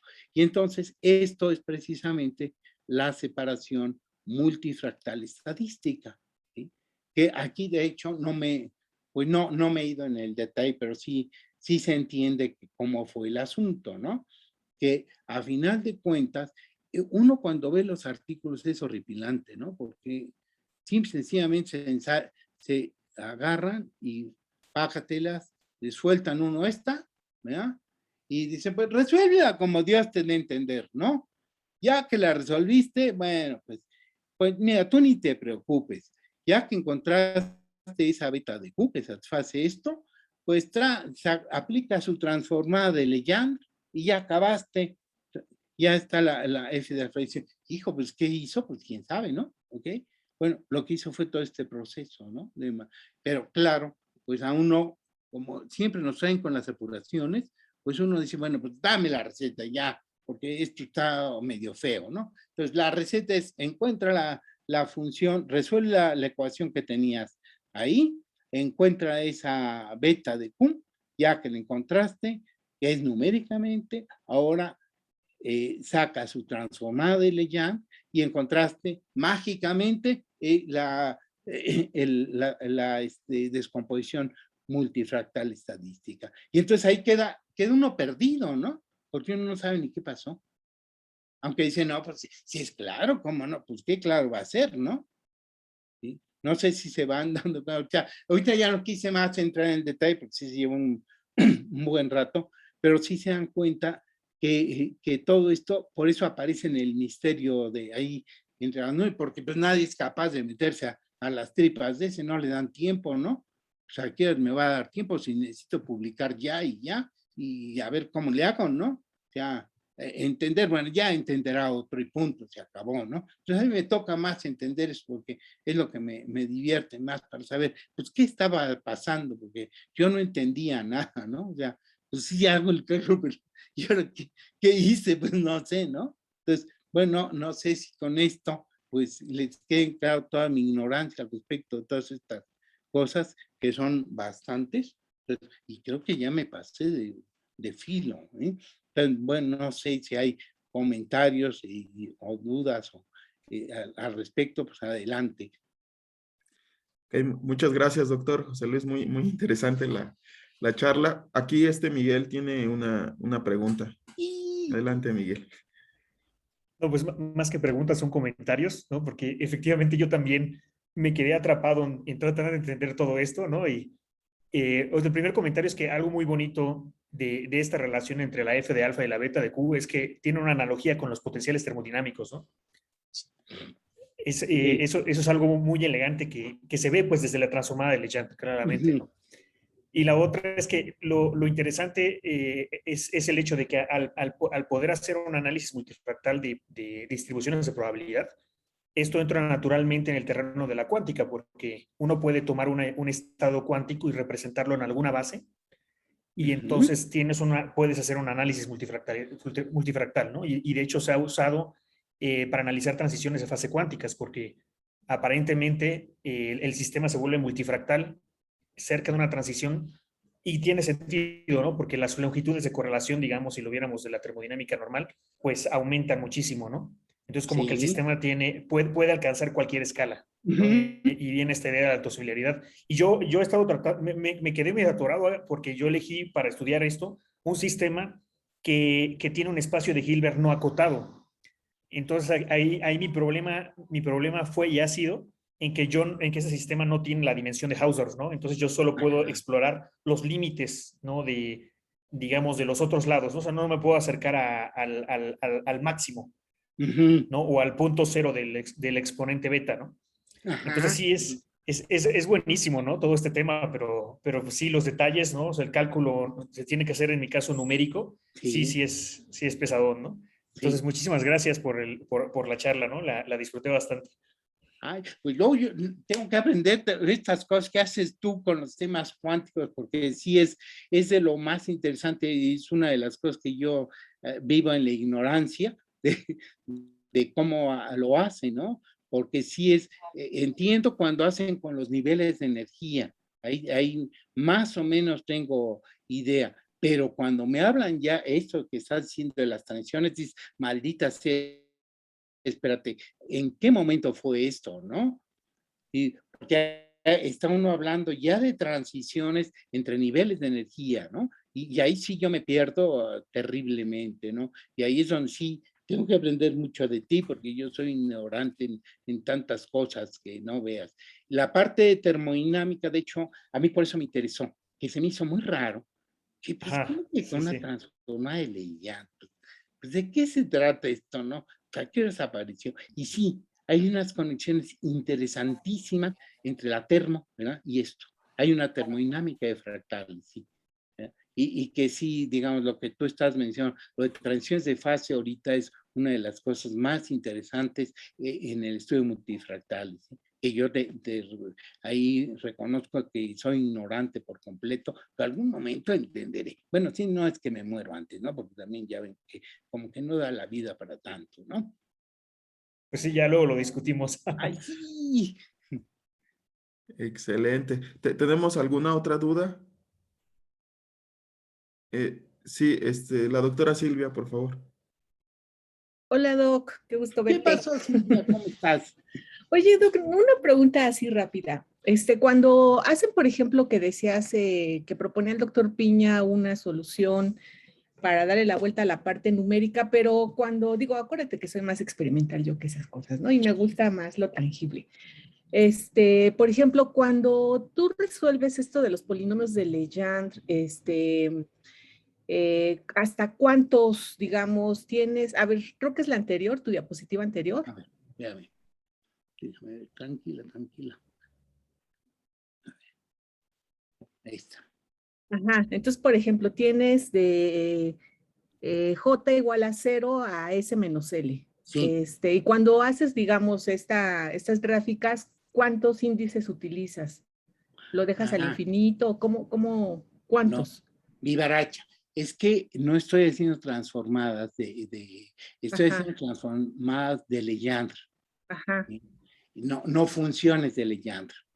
ok. La Pero no trans, metes, no, entonces para la solución numérica no tienes un acotamiento ahí, no hay nada que acote. sí, sí hay algo que acote, que es, la cuestión está Ujú. en que tienes que resolver esta ecuación para cada Q. Ok, ok, Está de ok. la fregada, o sea, Ah, aquí, ya entendí. o sea, Ok. el problema numérico es muy grueso, Ah, porque ya. Ok, ok, tú ok. agarras, tú das un valor de Q, ¿de acuerdo? Ajá. Y Ujú. tienes que encontrar aquí qué función le tienes que meter para ese, ¿verdad? Para que esto te dé un 1. Y eso está de a peso. ¿Y cuántas Qs? Las ¿Cuántas Qs, Qs? es que las Qs van desde menos infinito a más infinito. Entonces, ese Ya. es un vacilón de aquellos. ¿eh? Ok, Esta ok. Q no creas que se deja, es una Ujú, horripilante ujú. cosa, Ok. porque es un parámetro que es Ujú, cualquier número real. ujú. Y entonces Oh, ya. eso hace que uno le truene la cabeza, porque los tipos Mm, de forma en que se resuelven numéricamente, hijo, no está necesita difícil. uno, Sí, sí, ya vi. Oh, sí. ok. Entonces, esto, manejarlo numéricamente es de a peso, ¿eh? Ujú, ok. No usas, digamos, las técnicas normales. Ya son bastante sofisticadonas, ¿no? Porque precisamente la cosa es que esta maldita Q es la que te da la bronca. Dependiendo de la Q que tú pongas, tienes una respuesta, tienes nada más un punto, y luego otro, y el otro. Pero esto está de la patada, porque es una función. Entonces, no. Y claro, aquí no se ve ni por qué, ni cómo. Es un misterio así de terrible, ¿no? Y uno se basa en hacer la parte numérica, porque no entiendo qué está pasando, ¿no? Creo que tus gráficas están muy bonitas. O sea, eso es lo que me sorprende, sinceramente. No, sí, no, eso es lo que me saca de onda. Veo la expresión y me asusto y sí, veo no, pues yo también. Por eso gráficos y digo, que ¿qué Eduardo pasó? Eduardo Piña es Eduardo Piña. Por Es supuesto, el terrible, es un doctor Piña. monstruito ese señor. ¿El doctor Sí, Piña? No, claro que no. sí, Claro que no. sí, no. El encontrar una forma de hacerlo esto, de pasarlo a una cosa analítica, no es nada sencillo. Sí, Y bueno, sí, hicimos, bueno, él hizo las cosas, yo nada más las desarrollé ya aplicándolo a esta historia, pero sí, es de a peso, ¿eh? Esa parte es realmente bien complicada y se necesita cálculos bien sofisticados, ¿eh? Porque esta ecuación es canija, ¿eh? Es muy, muy canija, no. Esa le tengo mucho miedo. Yo Bueno. normalmente casi no trabajo con esta, trabajo más con las dimensiones, porque sí, me da mucho miedo, ¿no? Me da mucho miedo porque cada problema tiene una solución distinta, ¿no? Y ahí tengo que tener mucho ojo de cuáles son las cosas que le interesan a uno, ¿sí? Ya. Entonces, las fáciles son las más infinito y menos infinito, pero las otras no. Otra fácil es ahí, déjame ver, la Q igual a 0, sí, la Q igual a 0, sí, y luego da la Q igual a 1 también, son fáciles, pero las otras no. Para la Q igual a 0, pues sí, porque aquí lo que te sale es, si da un 0, esto no aparece, y aparece la ecuación RJ a la beta de Q igual a 1.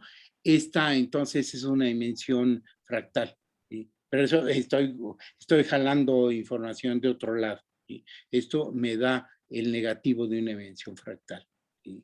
Entonces, y ahí sí sé qué hacerle. El otro caso es cuando la Q es igual a 1, entonces si la Q igual a 1, la beta de Q igual a 1 es 0, para que sea un 1. Entonces, son las únicas dos así sencillitas, porque las otras ya son más canijas.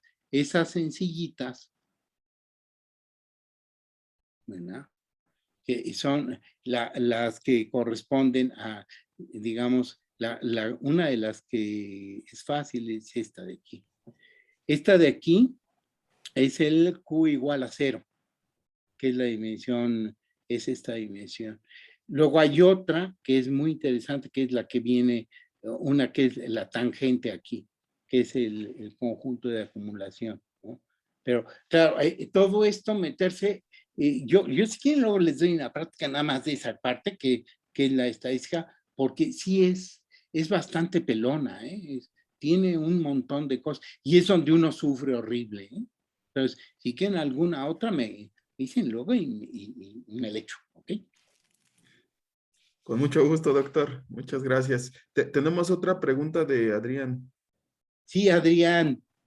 Hola, José Luis. No, pues primero muchas gracias por esta plática. Es un tema bastante interesante y por lo menos pues para mí me quedó claro, ¿no? A pesar de que no trabajo en esta área, me quedó claro la idea principal. Y solo dos preguntas. En estas gráficas finales que muestras, la F respecto al alfa es simétrica, pues, tiene esta simetría, pero la beta no. No sé si cómo entender estas diferentes simetrías que tienen las dos funciones F y beta de una manera sencilla. Bueno, lo que pasa, aquí un poco de maña, ¿eh? Esta gráfica en realidad no es beta de Q, es beta de Q entre Q menos 1. Aquí un factor Q-1 que da una dimensión de da la dimensión de Renyi. Sí, sí. Entonces, aquí yo hice un poco de maña, porque si no me metí les tenía que hablar lo de Renyi, pero de hecho, esto que está, la gráfica, no corresponde exactamente a la beta de Q. Es beta de Q entre Q-1. Por eso se distorsiona la simetría por el menos. Sí. Pero la beta de Q sí es simétrica, ¿eh? Sí es simétrica y está acotada. Entonces, ese acotamiento da esto de acá. Pero sí tienes toda la razón. Qué buen ojo tienes, qué bárbaro, ¿eh? Sí. Y la otra que me gustó mucho de las figuritas que ponías de los triángulos, y mencionaste lo de teoría de números que apareció ahí de repente. Da más curiosidad. El área de este triángulo, pues me imagino es un medio al inicio y va haciéndose más y más chiquita. Hay una como propiedad de estas áreas que no se mencionó, pero que se sepa es una secuencia famosa, Fibonacci, algo, no sé. Se van a cero. El área es cero. Porque eso es lo interesante del fractal. El fractal tiene área cero. Es un conjunto de medidas cero. ¿Y la secuencia es como conocida? ¿Esa es una tipo o No, las secuencias no.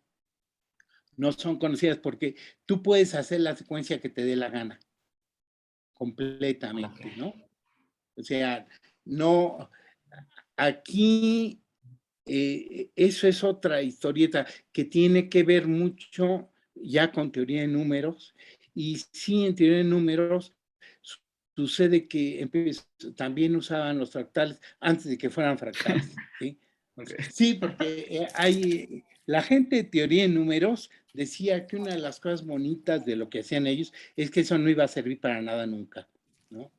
¿Qué tiene que ver todo ese relajo de cómo están los numeritos, ¿verdad?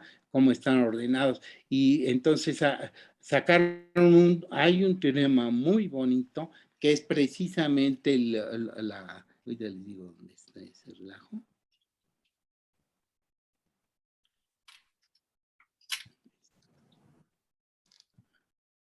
Esta descomposición multifractal, que ahora le pongo, es una relación que es muy es muy conocida para la gente de teoría de números, que quiere decir lo siguiente, que si tú tienes el intervalo unitario, lo pones en una base S, ¿ok?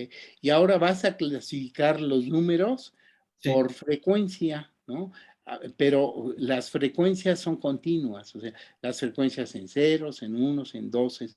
¿Cuál es la dimensión de cada una de ellas? Es esta. Entonces, este es un teorema que viene de teoría de números, ¿sí? No hay un orden en el sentido que tú lo estás viendo, que ya una Fibonacci o así, y que también se pueden ligar, pero bueno, no está ligado de esa manera, ¿sí? Pero sí está ligado fuertemente con teoría de números y es toda una historieta bien divertida también, porque yo ni idea tenía de que los fractales aparecían en teoría de números y que a final de cuentas lo que está uno usando es mucho de teoría de números, que pues uno no sabe nada, pues ¿a qué hora le enseñan uno eso, no? No, pues. Entonces, pero sí tienes razón en el sentido de que luego le dicen, bueno, a ver, ¿y los de Fibonacci dónde están? Sí hay una relación, pero de otra forma, ¿sí? No, aquí no aparece esa relación, no es por este lado, ¿sí? Ya muchas gracias, José Luis. Si eso contesta la pregunta o tiene más problemas, ¿sí? Sí, de hecho. Ok. Tenemos otras preguntas. Le voy a otorgar el micrófono a Angelina. Sí. Adelante. Doctor, hola, ¿cómo está? Muy bien, ¿cómo estás? Que te ha abandonado mucho tiempo. No se preocupe, yo sigo trabajando de todos modos. Una preguntota. En la última expresión que usted puso para la dimensión, esa probabilidad que aparece de JQ, ¿está relacionada con las probabilidades de transición entre los estados? A ver, déjame ver. Vamos a ver. Esta de acá. esta de aquí, ¿no? Sí. Esta cosa aquí. No, esta probabilidad está asociada con, dentro de tu sistema de funciones iteradas, tienes dos cosas. Vamos a ver, déjame ver. Ahí está, la P, sí, ya viene.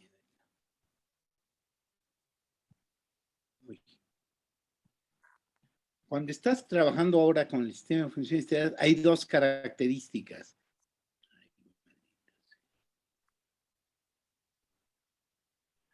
Hay dos características. Una de ellas es la probabilidad asociada a cada una de las funciones, ¿sí? De las Ws, a cada una. Y otra cantidad es las Rs, que son los factores de reducción. O sea, las funciones estas que te aparecen. Ay, Dios, mi flecha, ¿dónde está? Allá. Cada una de estas funciones tiene dos cosas asociadas. Por un lado, una probabilidad, ¿ok? Y por el otro lado, un factor de reducción. Son las dos cantidades. Ahora, esas son las cantidades que aparecen aquí.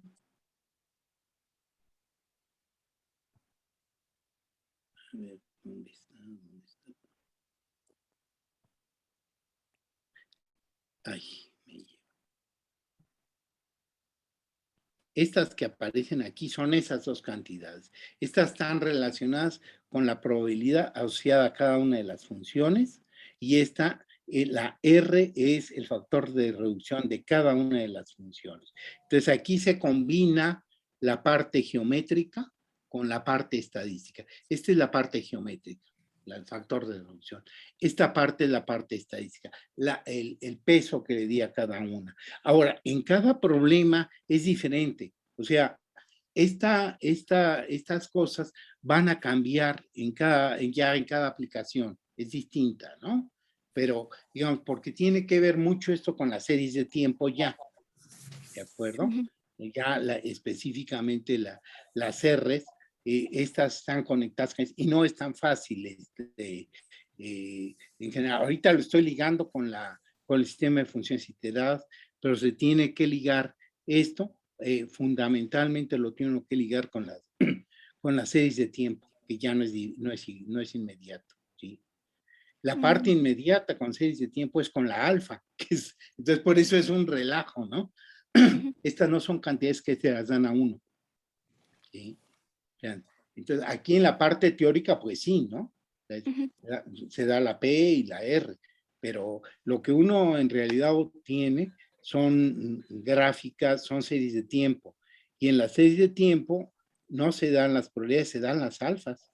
Son las que tienes que ir encontrando. Y las R's tampoco se las dan. Uno tiene que ir seleccionando adecuadamente los intervalos. Entonces, no es directa la relación, ¿eh?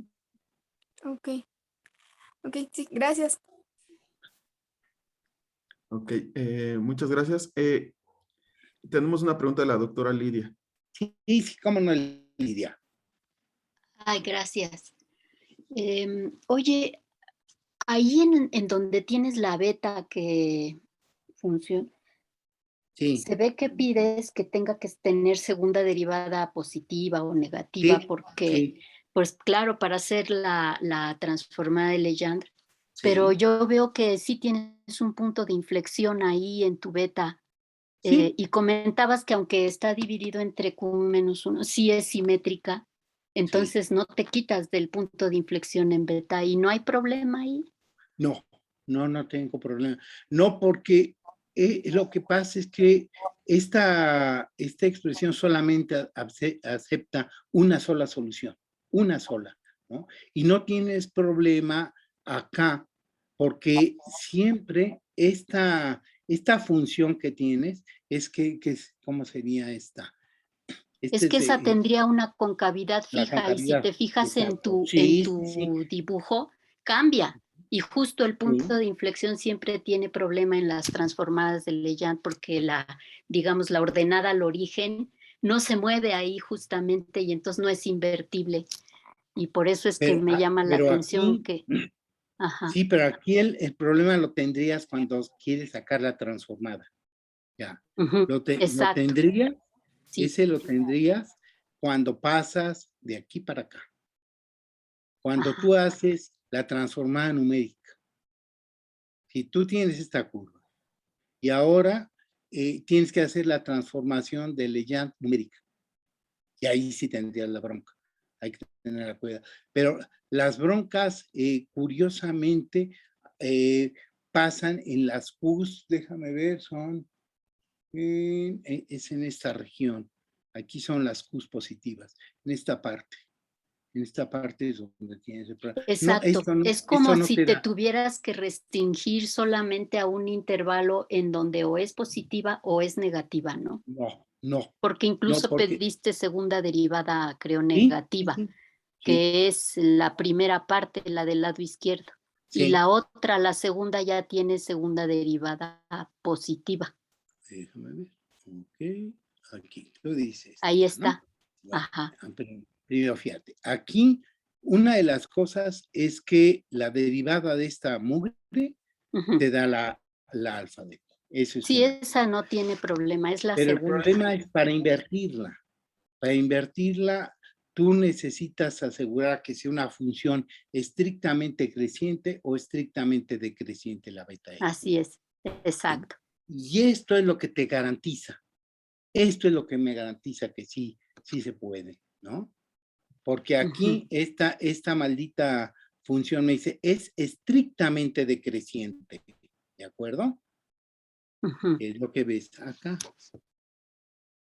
Algo no me checa, porque me lo imagino con la transformada y justamente ahí es donde aquí, la ordenada al origen, que es pero el chiste es que fíjate que aquí es estrictamente decreciente, es lo único que necesito. Y esta parte no me da problema, ¿no? Ajá. Esta parte puede no me que da sí. Las que me dan problemas son estas, y me dan problema por la medida experimental. O sea, estas partes son las más latosas, ¿no? Las de baja probabilidad, estas de aquí. Pero esta Está no muy me da bien. problema, ¿sí? Porque el chiste de esto es que es estrictamente decreciente. Cuando voy a tener problema es cuando se llama lo que hay transición de fase, que esta cosa te cambie mucho. Ahí sí, ahí es donde sí tienes razón, que tienes una cosa así, ¿no? En ese caso, sí estás muy cerca de una transición. Y ahí sí tendrías bronca, que es lo que me estás diciendo, ¿no? O sea, es que a ti te preocupa aquí, ¿verdad? Pero sí, la segunda derivada igual a cero. Pero aquí, esa segunda, aquí, no es cero.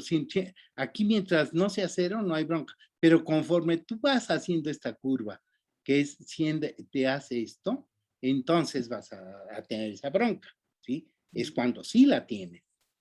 Eso es la transición de fase. Gracias. Exactamente. Ese es el pequeño problemín que hay en la transición, ¿no? Que ahí sí tienes esas broncas, sí tienes, pero digamos, en este caso no tienes ese problema, pero sí hay problemas que son los que este hombre que sabe cuántica y todas esas cosas raras, él sí se enfrenta a ese tipo de cosas, ¿no? A las taus de Q son así, son realmente, esa parte es la que te marca la transición. Gracias.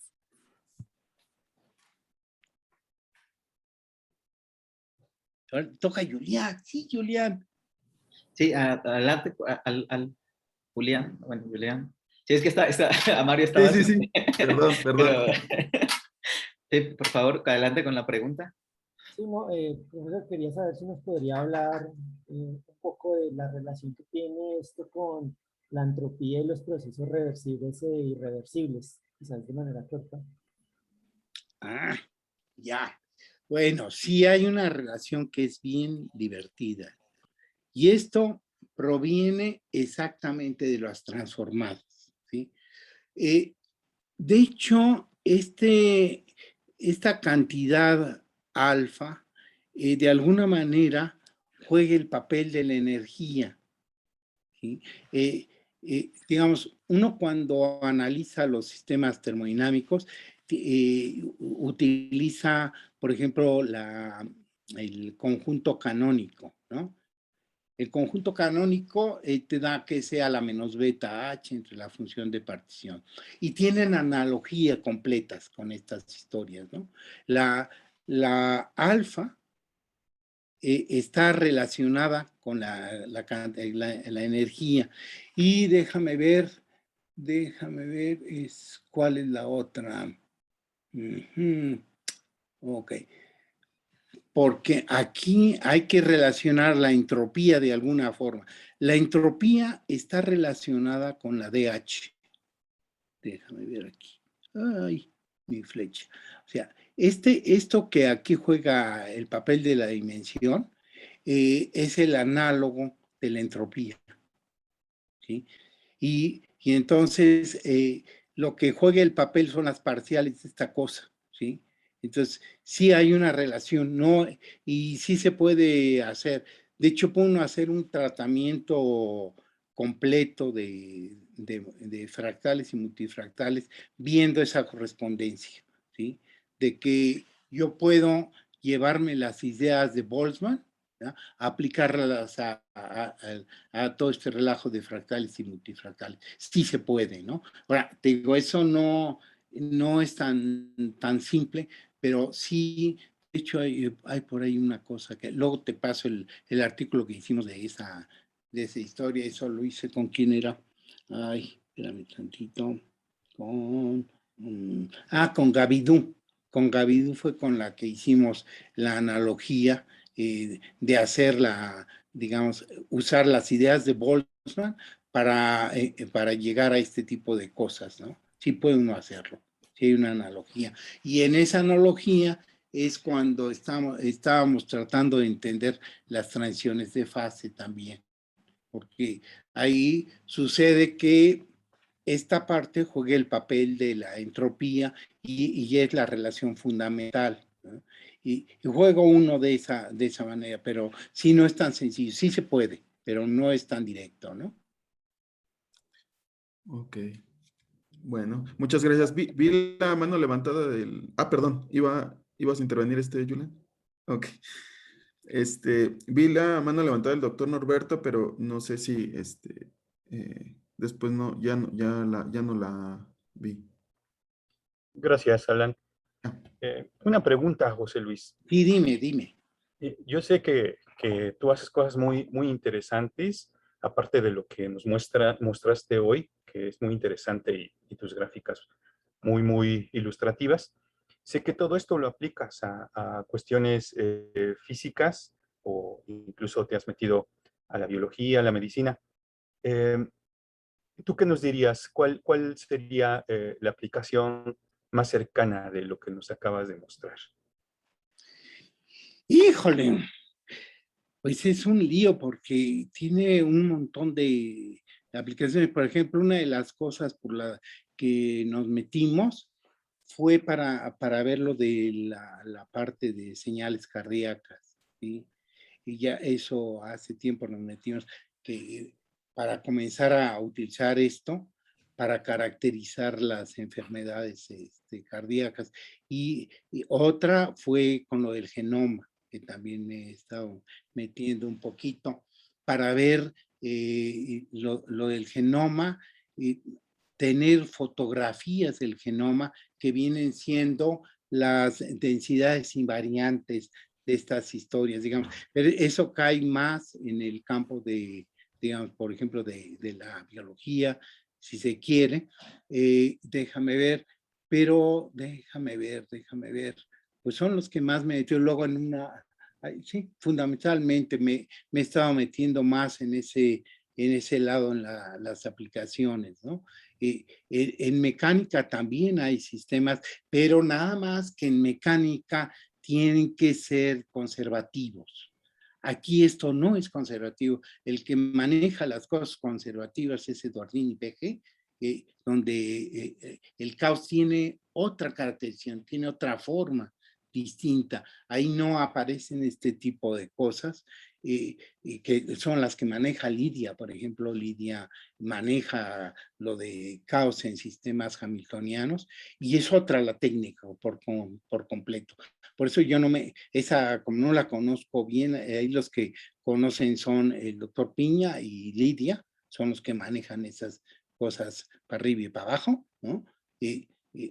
Pero yo no me he metido por ejemplo, a la parte de aplicar esto a conservativos, ¿eh? Ahí sí, y ustedes sí ya se están metiendo ya más, ¿no? Por ejemplo, ya Alan y están metidos en lo del problema de 3 cuerpos, ¿no? Que ahí es un sistema, pero que es conservatorio. Yo ahí sí no me meto porque, híjole, ahí es otro mundo. Es el mundo de Eduardo Piña. Ay, Dios, habían de ver, es también otra historia, ¿eh? Y no, entonces no sé si eso te contesta o no, que José, no me he metido mucho a la parte de sistemas, en la parte de física, tiene mucha aplicación en hidrodinámica, ahí sí muchísima, turbulencia, de hecho es lo que tiene una aplicación, nada más que turbulencia, pues como soy un experto en fluidos, pues no me meto, pues está de la fregada también, ¿no? Sí. Entonces, turbulencia es otra. En cuestiones de clima también. También tiene mucho que ver. Todo este relajo del niño, tiene un modelo en que uno usa estas cosas raras, ¿no? Para explicar todo el fenómeno del niño. Pero ya, pues eso es a final de cuentas, casi lo puedo aplicar a lo que les dé la gana, ¿no? Y sí, es muy impresionante el campo de aplicaciones que tiene esto. El problema que tiene es que jalas de todos lados y entonces, como uno no puede, te tienes que restringir. Mi mente es muy pequeñina, entonces no puedo más que, yo por eso me voy a la parte teórica, porque la parte aplicada está de a peso, ¿no? O sea, la parte cuántica es una de las partes que ahorita es más importante para entender todos los fenómenos que están pasando ya a bajas temperaturas, ¿no? Que son bastante complejos, pero no, ahí es donde nos tenemos que pues ir aprendiendo a usarlo, no queda otra. Yo realmente ahí no soy experto, ahí los expertos son otros, ¿no? Ahí Alan se ha metido ya a otro tipo de problemas, igual Miguel, es Miguel, ¿verdad? Sí, el que se ha metido, ¿no? Bien. Entonces, yo ahí te diría que prácticamente para hamiltonianos no me meto, ¿no? Ahí le doy la vuelta. Y Lidia, ella es la que sabe eso, igual Eduardo, ¿no? Pero yo no. Gracias, José Luis.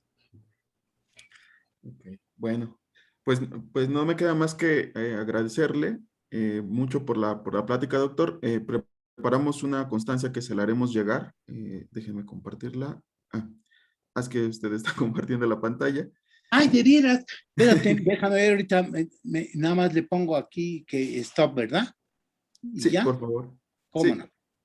Listo. Se la haremos llegar, nos la firmará nuestro... ya la están viendo. Sí, ¿verdad? Sí. Nuestro jefe de departamento y nuestro jefe de área. En cuanto la tengamos firmada, se la haremos llegar, doctor. Muchas gracias. Y no sé, ¿quieres agregar algo más, Adrián?